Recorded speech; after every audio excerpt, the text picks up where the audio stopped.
Então eu não quero ser prisioneira de nada. O que é trabalho de campo? Que é uma visão bem de Jung mesmo, né? Estou buscando algo, eu sei que existe algo, mas eu não sei onde é que está. Chegou a hora de olhar para dentro e não precisa ir para templo, não precisa ir para lugar nenhum, é onde está.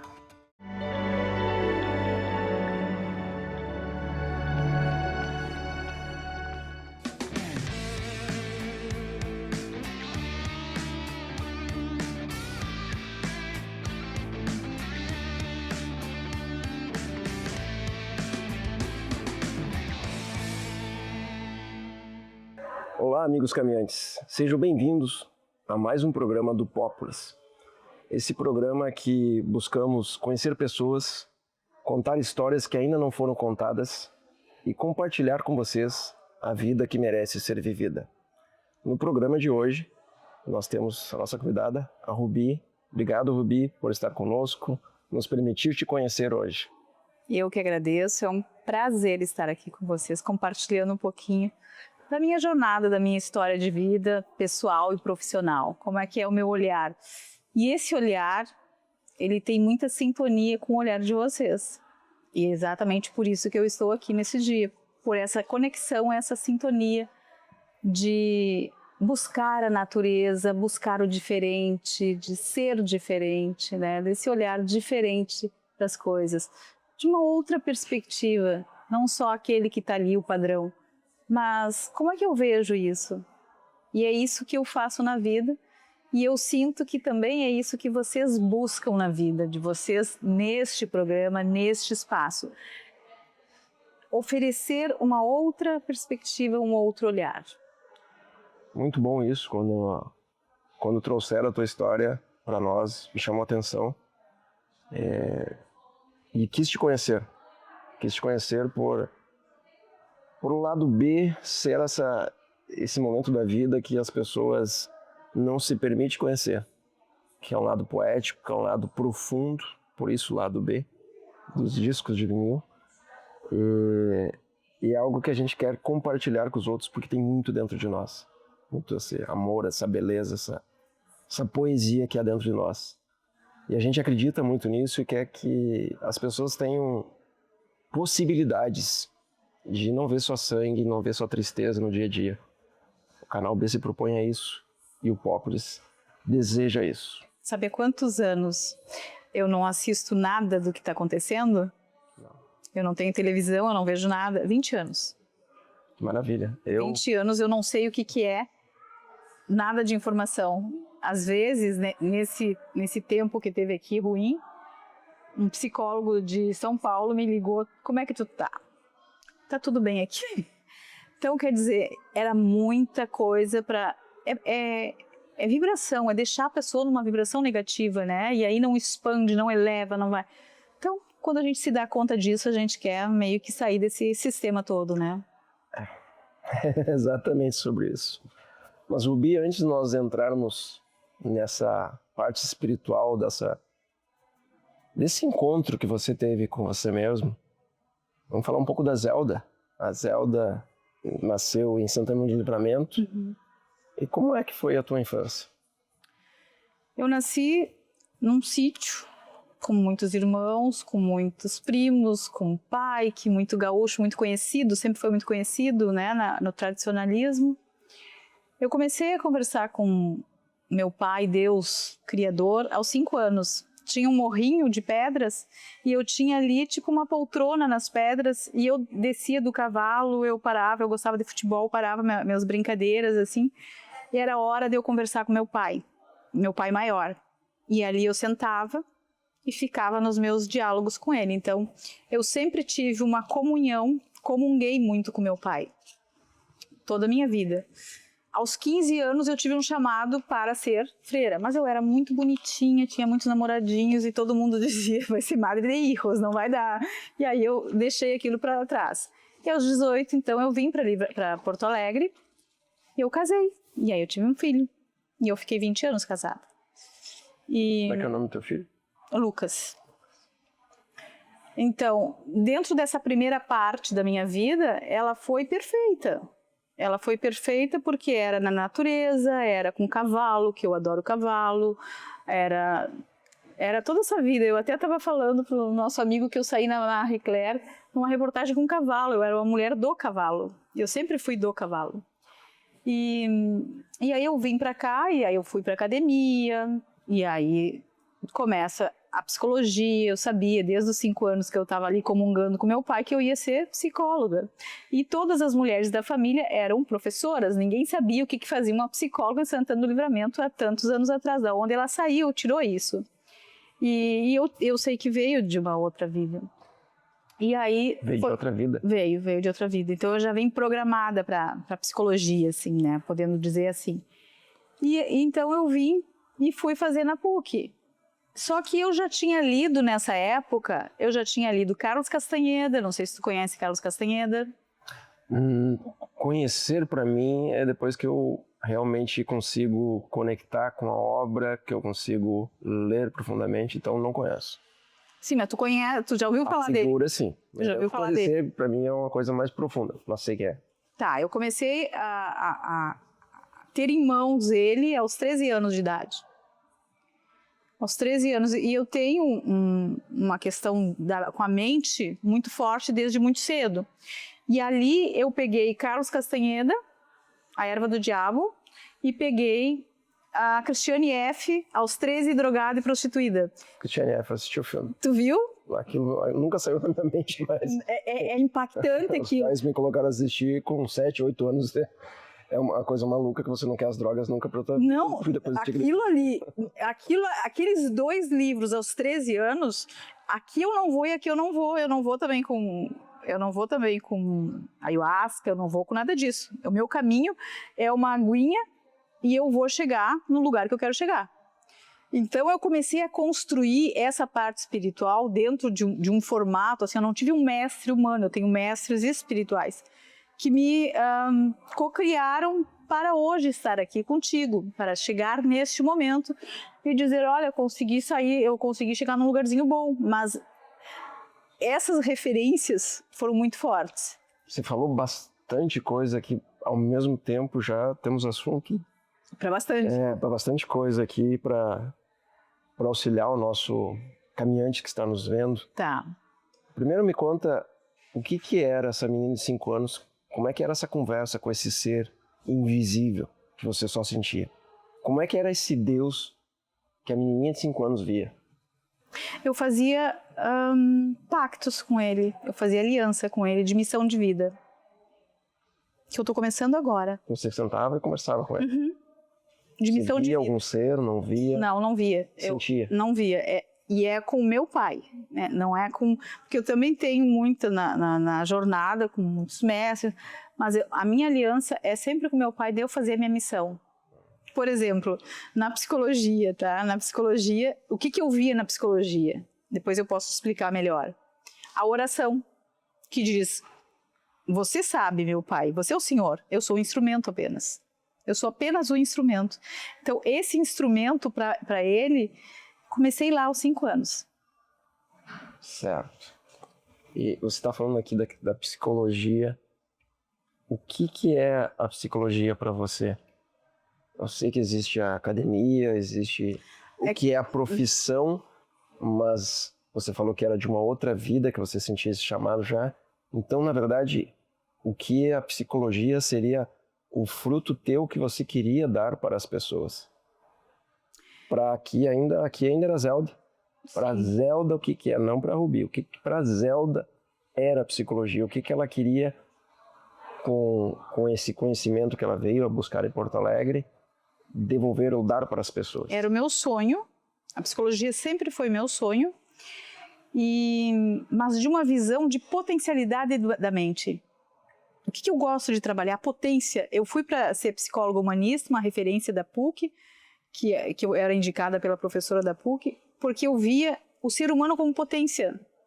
Porque o humanismo, ele vai ver... Tu chega no meu consultório, eu não vou ficar procurando numa visão psicanalítica qual é a tua doença, qual é o teu CID, Não, eu não vou fazer isso, eu nunca fiz isso. Qual é a tua potência? O que nós precisamos desenvolver? Como a gente chega nisso? É todo um olhar, uma perspectiva para a saúde. Aos 18, eu lia Joseph Murphy, que tu pode fazer tudo na tua mente, tudo. E aí eu chego lá e tenho uma visão de Freud, que é doença, doença, doença, e eu tive daí bastante dificuldade, porque Carl Gustav Jung ainda não está lá. Por mais incrível que pareça, Carl Gustav Jung não está lá. Jung é discípulo de Freud, mas é totalmente contrário de Freud, o que ele fala para Freud. E eu já vi que você gosta mais de Jung, eu também. Prefiro Jung. E gosto muito dos arquétipos. Sim, os arquétipos, tudo, né? Ele fez tudo, ele era completamente quântico. E Freud, ele era mais rígido nos conceitos dele. Ele tinha uma rigidez e ele sistematizou as doenças, ele tem o valor dele, eu honro os que vieram antes. Só que tem que dar lugar para uma coisa mais atual na academia, que é Carl Gustav Jung. O que Jung traz para você de mais humano? Eu vou te dizer bem simplesmente. O que Jung... Ele teve uma crise alquímica, não sei se tu soube. Já li. Ele teve uma grande crise. Eu também tive uma grande crise alquímica. Ele passou anos ali em função da crise dele. Aí, ele foi, basicamente, ele deve ter entrado em contato, a gente pode falar das 7 leis. A segunda lei é que está em cima é o mesmo que está embaixo. Tábua de esmeralda. Sim, tábua da esmeralda. Então... Nós estamos falando muita coisa aqui para o nosso caminhante. A gente tem calma, paciente, que a gente vai entrar em todos esses assuntos. A Rubi está falando bastante coisa aqui, a gente está se conectando, entendendo. Mas a gente vai explicar para vocês, devagarinho, uma coisa por coisa, uma situação por situação, para que vocês conheçam ela. É uma vontade de dividir com você todo o conhecimento, a sabedoria dela. Mas a gente vai tenha paciência de seguir o nosso programa e seguir a jornada que está acontecendo aqui hoje. A minha mente ela é meio flutuante, né? Para falar de Jung, eu tenho que falar de divino. Sim. Para falar de Jung, tu fala assim, qual é a dificuldade, qual é a diferença do Jung? Jung, então, teve toda essa experiência prática de alquimia, de crise alquímica, e ele disse, o divino está dentro. E o que aconteceu? Para os católicos, o pai dele era pastor, rechaçaram ele, excluíram ele, porque o divino não está dentro, segundo eles. E aí ele traz para a academia uma visão dessas, ele é excluído porque é bruxo. Então, até hoje, esse olhar, essa perspectiva ainda é real, ainda existe. Sim, talvez mais forte ainda. Só que isso dá muito problema. Eu acompanho mundos, né? Eu não quero ficar só parada, estagnada num mundo. Então, eu tenho a ciência, que me dá uma base, mas eu ia lá no Plaza dar minhas palestrinhas, fui para a Europa dar uma palestrinha, e no holístico, na visão holística. E o que eu percebo como uma pessoa que estou aqui voltada para a mente humana, para o ser humano, que não há integração, que é uma separação. Isso aqui está na academia, isso aqui está fora da academia, não junta as coisas. Então tem muita coisa, muita ferramenta acontecendo aqui, está recebendo muita coisa que é para o bem do ser humano, que é para a cura do ser humano, e não entra aqui. Então não há essa conexão. E qual é a conexão que pode ser feita? É Jung. Quem pode fazer essa conexão é Jung. Você vê Jung como um grande mestre para você? Grande mestre. Jung é um grande mestre, alguém que teve a prática. Eu sou de pessoas que viveram a prática. Eu não sou muito das pessoas que pegam assim, com respeito, né? Mas eu sou de prática, eu venho de uma coisa prática. Você já chegou a fazer algum curso de PNL? Eu andei na PNL. Bom, PNL utiliza muitas ferramentas de Jung, os arquétipos, os ensinamentos de Jung. A PNL está muito baseado nele, por isso que eu te questionei essa questão da PNL. Mas aqui, voltando à questão temporal, você também para Porto Alegre, você se forma na PUC, você casa, você tem um filho, e aqui parece que a vida material está muito confortável, está muito tranquila. Muito! Maravilhosa! E o que te incomodava nesse momento? Uma vez que, teoricamente, para as regras sociais cotidianas, tudo bem. Eu estava fora do contratinho dos 5 anos lá com meu pai. Eu tinha um sítio, eu sou da natureza, então eu consegui um sítio, eu sou do futebol, fiz uma cancha de futebol. Até parece, né? Eu sou muito meditativa, mas eu sou ativa. Então, eu sou uma pessoa da meditação, de ficar comungando, mas eu gosto de um futebol, eu gosto de um golfe, fiz um campo de golfe, eu fiz horrores lá. E aí, eu acordava domingo, eu era muito vaidosa, acordava com um salto 10 na piscina, e eu dizia, tomando a minha champanhe, mas que coisa estranha, não é isso a vida. Isso não é vida. Havia um vazio. Uma coisa, sabe, que eu estava no ter todo ali, e aquilo não estava suprindo mais. E assim eu fui chamada à experiência de uma crise. Houve uma crise aí nesse momento. Crise fortíssima. Foi tudo. Eu passei por algo semelhante com 39 anos. É a idade que as pessoas têm o chamado. Tem tudo, mas parece que você não tem nada. Não tem nada. E algo que eu trago muito é a sensação de tomar banho de manhã cedo com vontade de viver ou não vontade de viver. Para mim era isso.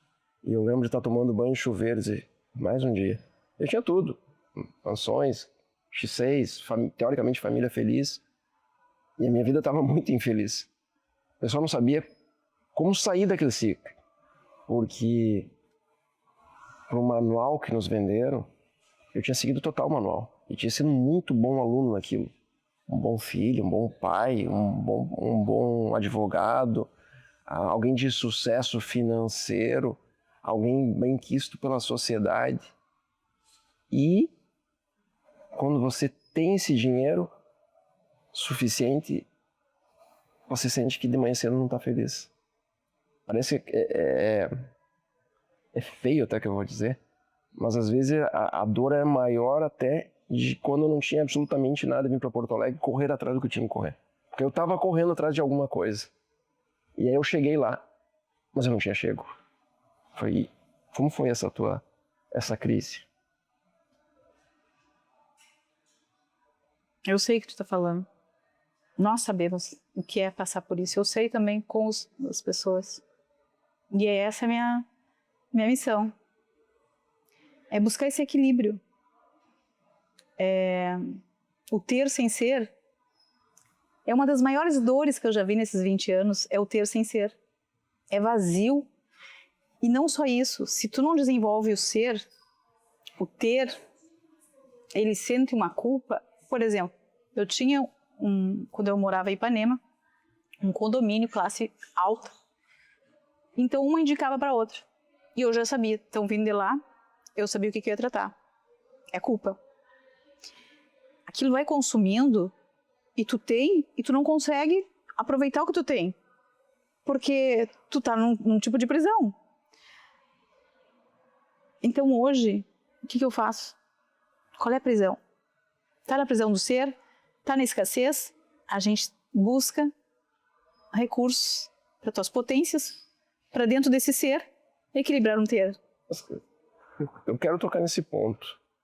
Como foi essa crise? Como foi o grito assim da Zelda? Isso aqui não vai ficar mais assim. Chega disso, eu vou. Não sei o que eu estou procurando, mas eu vou encontrar. Quando chegou o processo, divórcio, eu era humanista, e aí os alunos da PUC começaram, mas tu não é mais humanista? Daí, porque eles iam lá para ver a referência, e eu era muito congruente, eu tinha que estar bem congruente para eles, né? E eu já estava no espiritual, e o humanismo não é do espiritual. E aí eles começaram a perceber, e eu fui perdendo tudo. E aí perdi marido, e eu tinha que viver da clínica. Aí eu ia para a Índia. Eu consegui um templo na Índia que ia me acolher hinduísta. E daí eu fiz tudo para ir, daí 20 dias antes a moça disse, olha, tá um inferno aqui. E eu comecei a imaginar, eu com guru, não era nada disso, eu cresci livre lá no cavalo. O que eu vou estar lavando o pé de guru, com todo respeito aos gurus? E eu comecei a me dar conta, tipo assim, volta, não é isso, não é isso. E aí voltei. E aí parei com essa coisa de Índia, porque na minha ideinha era Índia. Mas aí, neste momento, a tua vida virou uma bagunça. Tá horrível, porque eu não sabia nem o que fazer. Ela virou uma bagunça, há uma separação. Veio o chamado. Aquela bonança financeira já não existe mais, você tem que se virar, ao mesmo tempo você não está se encontrando. É como diria a Rita Lee, eu estou me perdendo para me encontrar. Sim, tu te perde. Mas nesse momento há uma bagunça grande. Horrível. Porque assim, ó, o mais difícil... Você sente uma voz dizendo para fazer tal coisa. O mais difícil era o caminho. O que caminho eu vou seguir? Aí eu pensei, eu gostava do budismo. eu consegui um templo no budismo, São Paulo, para ir lá fazer uma entrevista. Aí eu fiquei 1h30 de entrevista, né, com uma monja chinesa, entrevistando, um tradutor me entrevistando.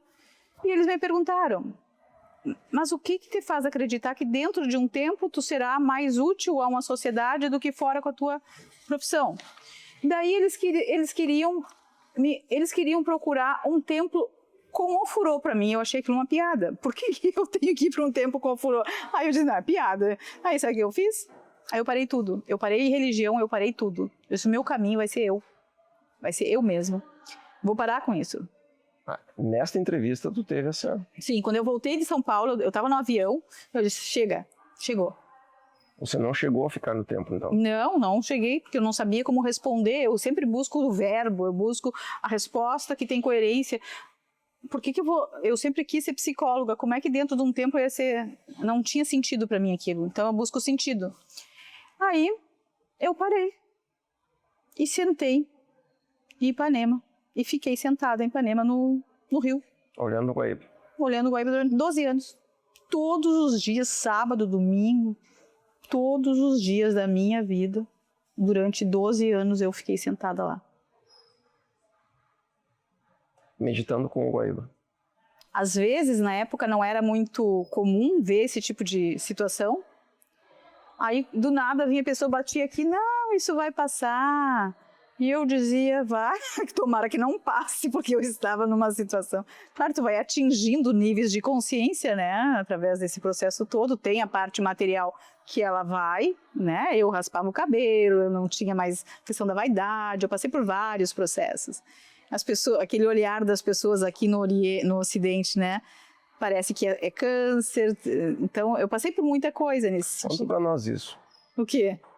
Esse momento de busca, de aceitação, esse momento que nos perdemos para nos encontrar. Tenho certeza que tem muito caminhante que está nessa situação também e a tua história pode ajudar eles. Esse momento que você, assim, eu estou buscando algo, eu sei que existe algo, mas eu não sei onde é que está. Aí senta. Senta. Aí senta. Senta, olha para o horizonte, olha... Como é o processo de olhar para dentro? Porque está tudo dentro, né? Eu queria buscar na Índia, eu queria buscar num templo, E o meu pai estava sempre... A minha conexão sempre teve ali, desde os 5 anos eu estava conectada. Eu precisava me reconectar, eu precisava do religare. Eu tinha me afastado dessa conexão com ele, porque eu estava ali na funçãozinha da vida, né? De mãe, de esposa. Tudo isso foi me chamando. Hoje não, hoje a minha vida é para essa relação com meu pai. Eu dedico a minha vida a isso. E aí tudo começa a fazer sentido. Aí encaixa tudo. Aí tu volta para o caminho, tu volta para a fonte. Sabe a fonte? Água pura. É. E o que falta na fonte? É tudo perfeito. E tu tem tudo. Tudo perfeito. Na verdade... para me encontrar eu tive que desistir de tudo, porque havia um plano grande e não era meu, e quando eu queria fazer que esse plano grande fosse o meu plano, dava errado e trazia sofrimento para mim. E aí nessa conexão com esse ser maior, verbalmente ele me disse, eu não tô nem aí com teus planos são horríveis, só te traz sofrimento. Foi bem assim pra ti. E aceitar aquilo foi complicado para mim, porque eu achava que a energia de fazer plano era muito boa. Não, era ruim, só trazia sofrimento. E aí esse ser maior, abertamente, existe um plano meu. E você tá dentro desse meu plano. Só que até agora você só atrapalhou. E aí eu parei de querer fazer o meu plano para seguir esse plano dele. Sabe o que eu fiz? Não. Eu fiz uma coisa que eu acho interessante assim para as pessoas, é um tipo de entrega. Eu assinei, Rubi, aí tem a historinha. Não, eu disse assim, eu confio, aí tem a historinha e eu assinei. A historinha é ele que faz. Não é tua. Não é eu que estou fazendo, eu vou fazendo... Participa dela. Eu participo dela, porque na verdade se tu for olhar, é isso, né? E eu sempre digo assim, tu falou para as pessoas, né, que podem estar nos assistindo, que estão passando por um momento difícil, de crise, perdidos na vida.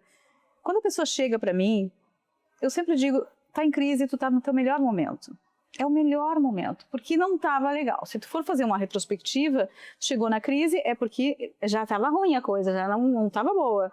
E aí a crise vem para movimentar, para dar esse movimento, tirar tudo do lugar, tirar as coisas que não são para ficar e leva para um outro caminho, leva para o teu caminho. Sempre é para buscar, porque o que eu vejo é o caminho do coração. Se a pessoa não está no caminho do coração, vem uma doença, vem uma crise, uma separação, vem tudo. Então, calma. É uma possibilidade, uma oportunidade de regresso, de voltar ao caminho do coração. Então, uma vez eu estava atendendo um rapaz, um engenheiro, e eu falei isso, ele chegou em crise. E aí, eu cheguei, calma, é o melhor momento. E ele começou a olhar para os lados. Eu disse, o que houve? Tu perdeu alguma coisa? Não, tô vendo um tijolo para te jogar. Porque, na verdade, as pessoas, na hora que estão passando por esse momento, elas não conseguem ter o que eu vejo de fora, que é o ouro disso. Ela está no chumbo, alquimicamente falando, né? Dentro de uma visão alquímica, ela está no chumbo, mas ela está em transmutação para o ouro. Eu consigo ver esse processo acontecendo. E a pessoa não, ela fica apegada à dor, identificada ao processo de dor. E aí a coisa fica pesada, fica mais densa, né? Então, soltar e entregar ao processo é um processo, a vida é um processo. E se eu entrego, fica bonito. Aceitar, parar de lutar contra o que não dá para lutar contra. Como vem a Rubi e por que Rubi?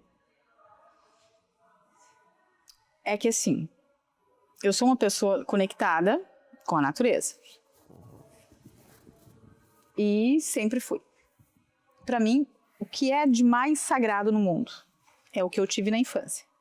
Chega às 18 horas, tu faz uma fogueira, e aí se tem alguém com instrumento, um bandoneon, alguma coisa, tu vai tocar, depois tu vai fazer uma cama e tu vai dormir ao relento, vendo o que de mais sagrado tem, que é o céu. E nessa época que eu comecei com meu pai, maior, essas indagações, eu era a louca observadora da Cruzeiro do Sul. Eu tenho uma Cruzeiro do Sul tatuada aqui. E eu queria saber o que aquela estrelinha fazia na Cruzeiro do Sul. Eu não sei se tu lembra da Cruzeiro do Sul. Com certeza. É intrometida. Então, todo o meu processo... Ah, que tá fora do prumo lá. Eu sempre queria saber o que ela estava fazendo.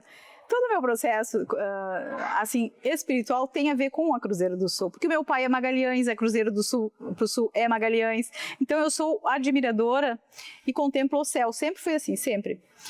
E aí depois eu comecei a estudar a espiritualidade em cima e embaixo. E tem na Cruzeiro do Sul a nebulosa, que é uma parte, né, uma nebulosa.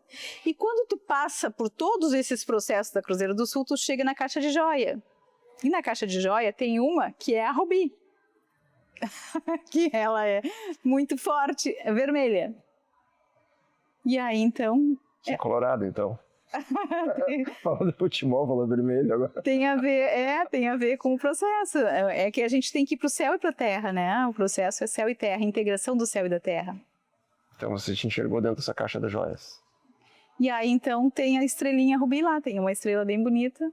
E eu disse, tem a ver comigo, eu tô desde os 5 anos lá olhando para o Cruzeiro do Sul e para fazer, e faz parte de todo, porque dentro da alquimia tu tem o renascimento, não é nem nascimento, é renascimento. Quantas vezes você já renasceu? Várias, mas tem um que tu chega, agora tua metamorfose deu, agora chega. E como é que foi esse último? Ele é mais tranquilo. Não tem mais problema, não tem mais nada. Não tem mais a personalidade que era antes.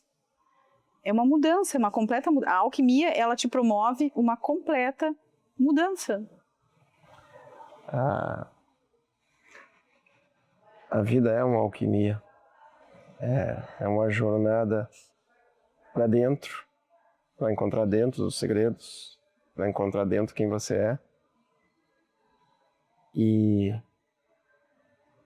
transformar o chumbo em ouro, como você bem falou, que as pessoas confundem o que é isso de verdade, fazem outras analogias, mas nesse processo alquímico que você teve,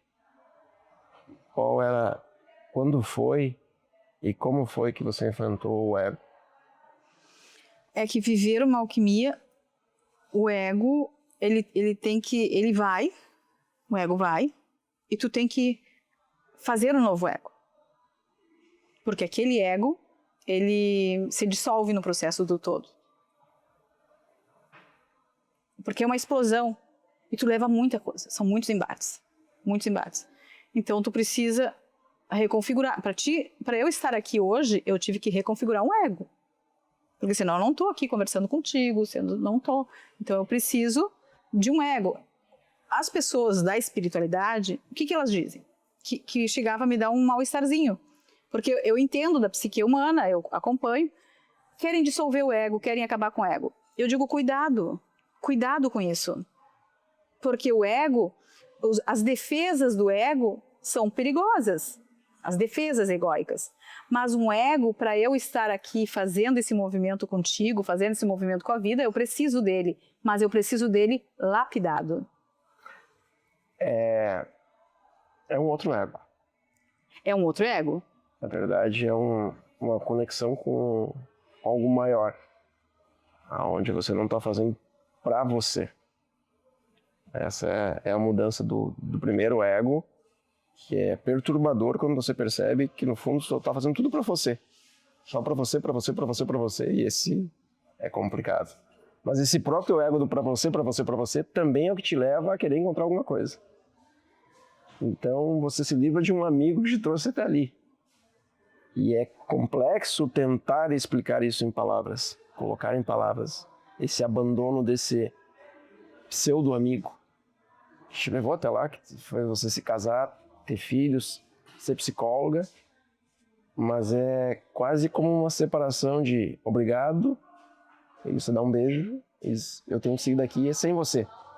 E aí você encontra o teu ser. Talvez a gente possa definir que o primeiro ego é o ego do ter para um ego agora do ser. Isso. Descobri agora isso. É isso. Conversando com você aqui, tentando entrar nessa tua história, nessa tua jornada, eu vou adentrando. Toda a minha história é pro ser, sempre foi. Toda a minha história, minha luta é o ser, é olhar para o ser. Qual é o superpoder da Ruby que ninguém descobriu ainda, só ela sabe? Espiritualmente eu tenho bastante. O principal que só você sabe que tem esse superpoder. Eu tenho trabalho de campo muito forte. O que é trabalho de campo? Explica para os caminhantes que estão em casa tentando entender você. A temporalidade. Concorda que tudo é atemporal? Concordo. Será que isso aqui já não existiu? Tanto no tempo horizontal como no vertical. Atemporal. A gente fala muito no tempo horizontal aqui e pouco sobre o tempo vertical, que é a cruz de Cristo. Sim. Quando as pessoas conseguem entender. Mas explica para as pessoas agora, você que entra nesse assunto.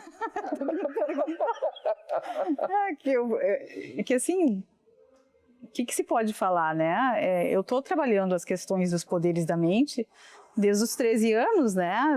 Lendo Castanheda, e a nossa mente, ela é infinita. Só que o que acontece?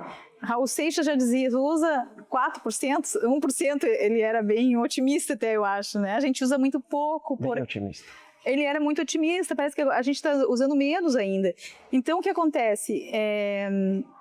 Temos muito recurso interno, muita coisa que a gente nem imagina que a gente pode descobrir e tocar dentro de nós. Bastante coisa. E como tocar? Como fazer essa pessoa que está nos assistindo agora e que está assim, eu preciso, mas me ajuda, Ruby. Me diz como é que eu inicio É para ir para a natureza? É para sentar na frente do Guaíba? Tá. É para agarrar em Buda, Jesus, em Jung? Esse foi o meu caminho, né? Essas foram as minhas âncoras. Como é que eu ajudo, né? Agora colocando um pouco da profissional. Foi colocado um pouco do lado pessoal, né? De como é que eu cheguei nesse processo todo, da minha jornada, da minha caminhada. Do que a gente perde, do que a gente ganha, perdas e ganhos, né? E foi tudo belo. Hoje, olhando, eu honro tudo e agradeço todos os momentos difíceis, que tu não imagina que são muito difíceis, mas assim, a superação é uma coisa que eu gosto muito. Eu me orgulho muito do processo de superação. Então, se a pessoa está neste momento passando por um processo de crise, um processo... Chegou a hora. Chegou a hora. Chegou a hora de sair da zona de conforto. Chegou a hora do autoconhecimento. Chegou a hora de olhar para dentro. E não precisa ir para templo, não precisa ir para lugar nenhum. É onde está. O processo acontece onde está. Então, para mim, esses momentos são a bênção. Agora, como eu trabalho se a pessoa vem em crise? Eu hoje trabalho com a bênção da constelação. Porque quando eu estava fazendo o curso de constelação, eu vi o que tinha ali, eu abria a janela e dizia gratidão, Bert Hellinger. Porque eu já me dei conta do poder que é a constelação. Então, eu tinha uma jornada de psicóloga e entra a constelação, e a constelação, então, abre um campo de possibilidades que eu vou dizer a palavra cura. Cura. Porque ela ajuda a transcender padrões. E eu estou dizendo não só padrões sistêmicos, não. Qualquer coisa que tu tenha. Eu estou com dificuldade, eu estou no processo de emaranhado para... relacionamento com a namorada. Vai abrir um campo de constelação e vai transcender. O que eu vejo do ser humano que me procura? Qual é a prisão que está? Eu preciso saber da onde eu estou surgindo, estou vindo, né? Qual é a prisão que a gente vai? Da onde vamos partir? Esse é o processo. Então, a constelação, ela tem sido, ao longo desse tempo, uma grande bênção para autoconhecimento e para liberação energética de coisas sistêmicas. Por quê? Porque as pessoas, nós, somos prisioneiros desse sistema. E nós, o que eu vejo assim? Repete, repete, repete. Aí chega um que vem fazer uma constelação, que vem fazer o tratamento, e ele vai romper esse padrão, e aí vem toda a bênção daquela criatura, não só para aqueles que vieram antes, mas para aqueles que virão, né? Então, eu atendo também, agora eu estava atendendo uma senhora com a filha, já para organizar essa parte do sistema. Então, a constelação nesse ponto é fantástica.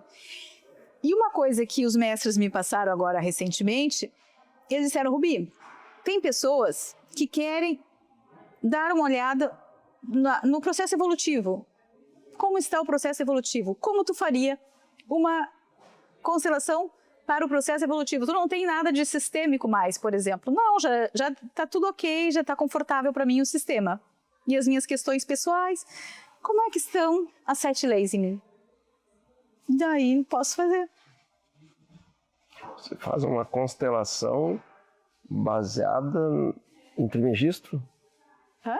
Você faz uma constelação familiar baseada nas 7 leis herméticas? Constelação alquímica é o nome disso. Não conheço. Conheço a constelação Não vai conhecer, só eu tô. Eu recebi isso.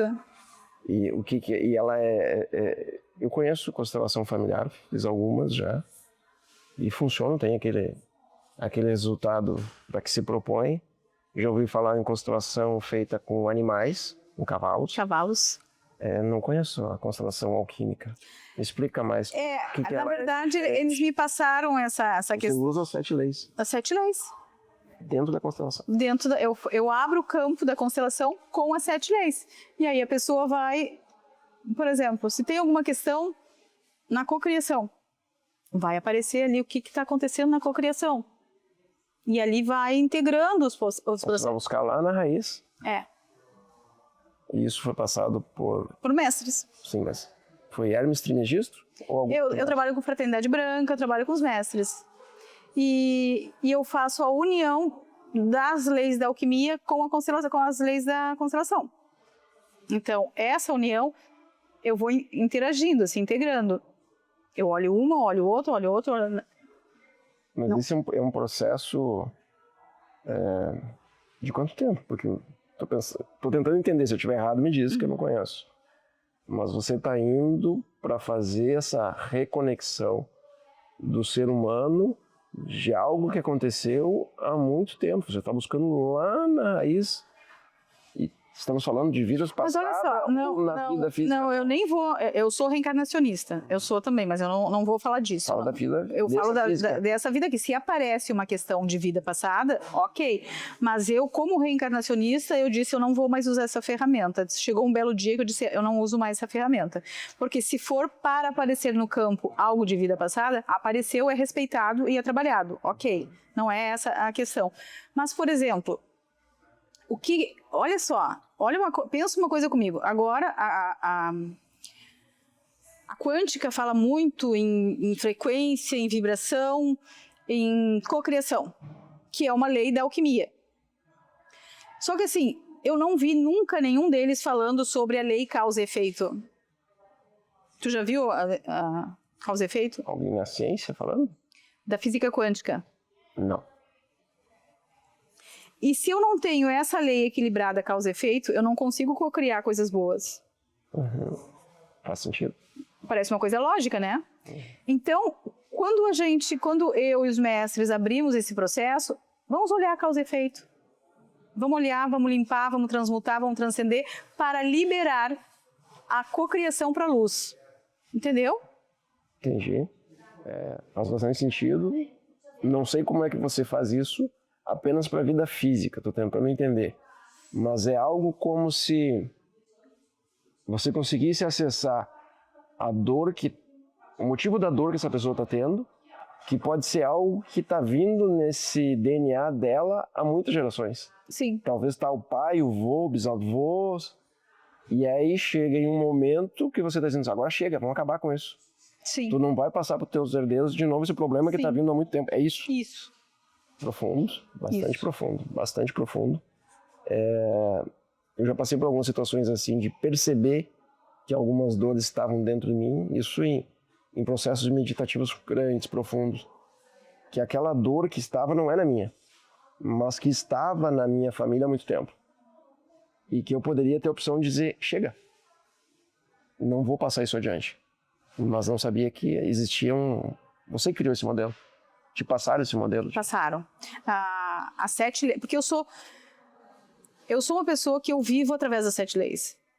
Então, todo o processo é os 4 elementos, 5 elementos, as 7 leis, todos os dias. A alquimia, ela não é uma coisa na prateleira para mim. Ela é diária e ela é o tempo inteiro. Então, e eu busco integrar as leis alquímicas com as da constelação. Eles me deram uma coisa que é muito importante também para a constelação. Tem as 3 leis. Eu não sei se tu sabe as 3 leis. Não sei se vale a pena eu colocar as 3 leis. Vale a pena. Vale a pena? A lei da hierarquia. Quem veio antes, tem seu lugar, deve ser respeitado, honrado. É o lugar. Os filhos no lugar de filhos, pai, avós, lugar. Então, quer dizer, hierarquia. Dar e receber. Equilíbrio do dar e receber. Essa lei é tão quebrada, tão quebrada. Todas são quebradas, na verdade, né? Dar e receber. Desequilibrada. Dá sempre muito problema. E pertencimento. A lei do pertencimento é uma das mais difíceis.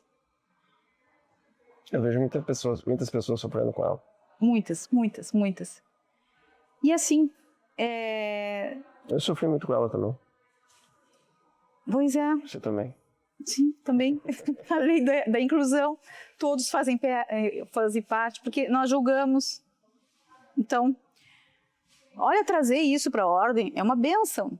E aí eles disseram assim, os mestres, mas e a missão daquele espírito no sistema, Rubi? Como é que fica isso? Isso tem que ser visto? Qual é a missão? Identificar a missão daquele espírito naquele sistema. Como é que você faz tudo isso? Quanto tempo demora essa constelação? Quanto período? Você está mexendo em coisas profundas, Zubia. Mas eu sou profunda. Tu acha que eu passei tudo que eu passei? Não estou achando que você não seja. Estou achando que você está mexendo em coisas profundas, em curas muito profundas em pessoas. Não que você não seja. Mas para mexer tudo isso numa pessoa, aí tempo. Não é, oi, vamos tomar um café e amanhã você tá bom.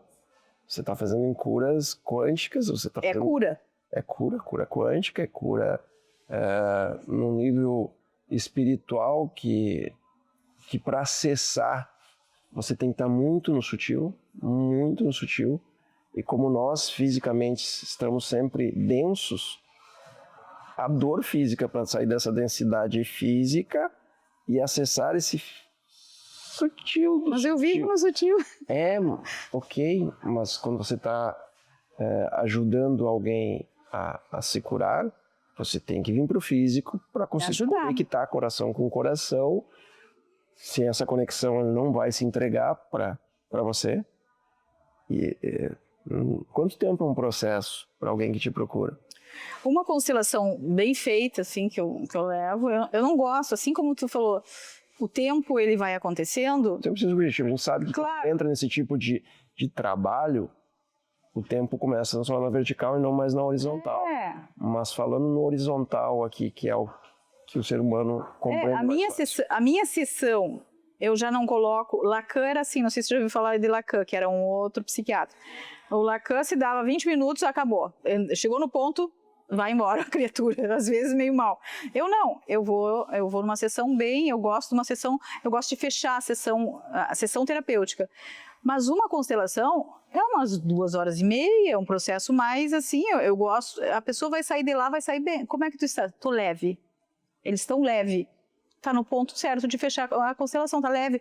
Não tem nada, não tem campo aberto, tem que cuidar se o campo ficou aberto, tem que fechar bem o campo. Então, é todo um processo assim que tem que amar. Eu amo o que eu faço, eu amo a cura, eu sou uma pessoa da cura. Sempre fui da cura. A cura é uma grande bênção. Encontrar pessoas que precisam de você. As pessoas sempre acham que é bom encontrar alguém que possa te ajudar. Quando, ao menos para mim, a realidade é a bênção quando eu encontro alguém que precisa da minha ajuda. Que eu posso ser útil a alguém. Isso para mim é a maior bênção que existe. Quando eu consigo, de alguma maneira, transformar a vida da pessoa em algo melhor. Quando eu consigo, de alguma maneira, tirar um fardo que ele está carregando nas costas sem necessidade nenhuma. Ele está puxando pedras há muito tempo, e não precisa dessas pedras, solta. O que está agarrado nessas pedras, essas porcarias? Sísifo. É bonito esse trabalho e você se denomina hoje como alquimista. Isso não causa... Eu não posso ser psicóloga. Não causa medo das pessoas? Eu tô provocando medo. Não, em mim não, mas nas pessoas. Eu sou diferente. Em mim tá provocando curiosidade, querer te conhecer mais. Mas nas outras pessoas, isso não acaba afastando elas de você? Mas eu tenho uma vida meio reservada comigo mesmo, com a minha parte espiritual, então o meu trabalho é voltado para a cura. O resto não existe, não tem namoro, não tem nada. A minha vida é para isso, entendeu? Mesmo porque quando eu descobri que para limpar a energia de relacionamento vai no mínimo 7 anos, eu digo, meu Deus do céu. Isso é muito importante. Muito importante. Emaranhados. Explica isso para o nosso amigo caminhante, principalmente nesse mundo hoje onde... Vai ser complicado falar disso agora num pouco tempo. Nós vamos entrar. Se surgiu, a gente entra. Vamos lá. Nós vivemos num mundo hoje onde há uma grande confusão e que eu percebo que cada vez ela é aumentada. Primeira confusão é a mentira da energia sexual. Não existe energia sexual, existe energia da vida. E é a mais forte que existe de todas as energias. E as pessoas trabalham isso de uma maneira... como decifrar uma maneira proibitiva, suja, que faz as pessoas procurarem mais ainda isso. E aí as pessoas hoje estão cada vez se machucando mais a começarem a ter relações as mais diversas possíveis, com mais 1 milhão de pessoas possíveis. Explica um pouco para nós o que é a bagunça que causa dentro do ser humano isso. O emaranhado tá grande, o emaranhado é bem feio, assim, e uma relação sexual. Freud já dizia, né, que tu tá tendo uma relação, tu tá tendo uma relação com pai e mãe, já dizia Freud. Tu imagina agora eu abro um campo, eu já vou ver direto os avós, que eu já sei que o problema é dos avós. Então, é muita gente que tá em campo, não é pouca gente. E aí tu vai ter relação com uma pessoa, tu vai ter relação com outra pessoa, e fica toda aquela energia sexual por 7 anos para fazer uma limpeza, né? Eu gosto muito do taoísmo. Então, dentro da visão do taoísmo, são 7 anos que precisa para fazer uma limpeza, uma purificação da tua energia para tirar essas memórias, essas conexões. E a questão sexual, aqui, a coisa mais linda que existe para mim é Tantra. Não existe, no meu ponto de vista, coisa mais linda, porque é conexão. Tantra é conexão. Só que veio para o Ocidente, e o Ocidente ele tem a poluição mental. Eu estava lá em Ipanema um dia, foi inesquecível para mim, porque pareceu uma piada. Às vezes eu lido com coisas que parecem piadas, assim, que vem me cutucar. Aí vem um rapaz, um advogado. Posso conhecer o teu espaço? Fique à vontade, eu sempre muito generosa, fique à vontade. E ele veio. E ele queria me oferecer Tantra. E aí ele falou do Tantra, que só fazia no corpo feminino, e eu já sei que Tantra é masculino, é feminino, toda essa coisa. Como é que vocês fazem para estudar o Tantra? São apostilas e a gente fica se masturbando. E eu digo, oh meu Deus. E agora? E aí ele perguntou, tu quer o Tantra? Eu disse, não, muito obrigada, não preciso. Então, e esse tipo de coisa do sexo, da sexualidade, que aqui a gente não consegue lidar bem. Uma coisa pura, uma coisa que é o Tantra, que é uma beleza pura, aqui é deturpada desse jeito. É algo que... Existe um grande templo de verdade. Só um grande templo de verdade. Que é esse teu corpo. Isso. E as pessoas não percebem isso, as pessoas não... Elas deixam qualquer indivíduo entrar no templo dela, que é tão sagrado, que é tão divino. E aí bagunça, esse emaranhado que você falou. Como propagar, como a Rubi pode ajudar nós do Canal B a explicar para as pessoas o quanto sagrado é esse templo. E o quanto não pode ser permitida a entrada de qualquer um no teu templo. Olha, não pode ser permitida a entrada nem via sexo, nem via som, nem via nada do que tu tá vendo, assim. Por exemplo, o som é a manifestação pura da criação da vida, do universo. As pessoas colocam tanta coisa ruim dentro delas, nas frequências, e a gente sabe que aquilo tem um preço. Então, o que eu posso dizer? É cuidado com os 5 sentidos, é cuidado com a sexualidade, que é uma coisa sagrada. O sexo, eu vejo como um portal de Deus. É a energia da vida. É a energia da vida. O sexo, ele não precisa de corpo. Sexo é cósmico. Já viu falar disso? Já. Sem corpo. Então, mas para chegar nisso, aí o que eu vou dizer? É disciplina. E não sou eu que estou dizendo, qualquer um que vai te dizer assim, vou te convidar a fazer um passeio, tu vai ficar bem. Tu vai chegar em níveis de consciência que tu vai gostar. Agora, sem disciplina, não tem como, tu vai ter que fazer uma coisinha. Eu tenho um diário onde eu escrevo tudo, todos os dias, tudo que acontece. Tudo, claro, eu sou demais, mas tudo é uma disciplina. Tudo tem que ter uma disciplina. Você falou que não vê TV há 20 anos. 20 anos. E redes sociais, internet? Pouco. Eu tenho o WhatsApp, que eu atendo no WhatsApp. Eu estou tentando entrar agora para o mundo de novo, via Instagram, fazendo alguma coisinha. Mas não é uma coisa que eu curto, assim, não é uma coisa que eu goste, que eu prefiro. Não rouba a tua vida isso. Hã? Não deixa roubar a tua vida. É uma coisa que eu sempre Porque as pessoas, né, na verdade, de que eu sou prisioneira? O que me prende? Eu sempre tive muita afinidade, uma coisa com a liberdade, né? Liberdade para mim, coragem e liberdade. Então eu não quero ser prisioneira de nada. Eu não quero ser prisioneira de nada.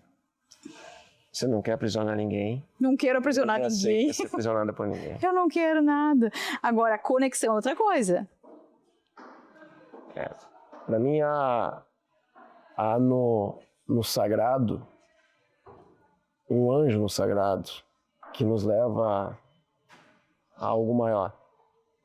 E nas duas asas dele, uma asa é o amor e a outra asa é a liberdade. E é impossível qualquer uma das duas coisas acontecer sem estar junto. Não existe liberdade sem amor e não existe amor sem liberdade. Só que as pessoas não conseguem compreender. As pessoas confundem muito amor com paixão. Paixão é algo bonito, gostoso, todo mundo já se apaixonou. Mas amor é uma outra coisa. É outra amor coisa. não tem nada a ver com cupido, não tem nada a ver com coraçãozinho. Amor é conexão com esse ser maior. E, como diria Khalil Gibran, você não consegue escolher o amor. É o amor que te escolhe. Só que não te escolhe. Só que o quê? Não tem como você escolher, eu quero amar alguém. Não existe como. Não é meu, é do Gibran. E tu sabe que eu sou completamente louca por profeta. O profeta pra mim. Na primeira história do profeta que ele fala sobre o amor. Ele fala exatamente isso. Você não escolhe o amor. Você pode ser um dos afortunados escolhido pelo amor. E se ele te escolher, ele vai te destruir, vai te quebrar, como se fosse trigo. Para depois te amassar, jogar água e colocar no forno sagrado. Para que você seja o pão divino do amor. É Gibran. Só que quando você consegue compreender o que é isso, o amor dói de uma forma difícil de explicar. E ao mesmo tempo é o que é de mais bonito. É como se você conseguisse quase tocar em Deus. Toca. O amor nesse toca. momento, aquele dedinho do quadro que existe lá, que está tocando no divino, é nesse momento. E aí é tão difícil encontrar pessoas que amam de verdade. E quando se encontra alguém que ama de verdade, isso quer dizer, não só pode amar uma pessoa. Não, você tem que... Quando você consegue acessar isso, você tem que amar 2, 5, 10. E quem sabe o teu amor seja tão grande que você consiga amar a humanidade toda. Só que as pessoas confundem com outra coisa. É com necessidade e com apego, né? Na verdade, a questão do apego. As pessoas estão muito o apego do ego. É ego. Então, isso que tu tá falando é uma coisa de self, de dharma. Isso é mais difícil de chegar no self, que é uma visão bem de Jung mesmo, né? Que self é o espírito, é a essência. É a essência. Essência de luz. E a luz, o que é? É amor. É só amor. É só amor. É só amor e cabe tudo ali dentro. Cabe tudo. Só que a maioria tá no karma.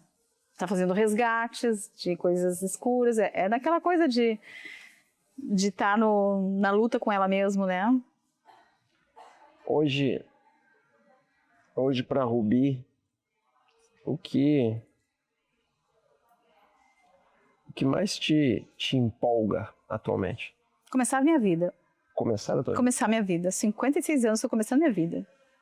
Aquela vida que eu tive em laboratório durante 16 anos e 3 meses, em laboratório, fechada, fazendo reclusão e fazendo aquilo, acabou. Eu saía, fazia uma palestrinha, me chamavam, ia para o Nordeste com um empresário, eu fazia umas coisinhas assim.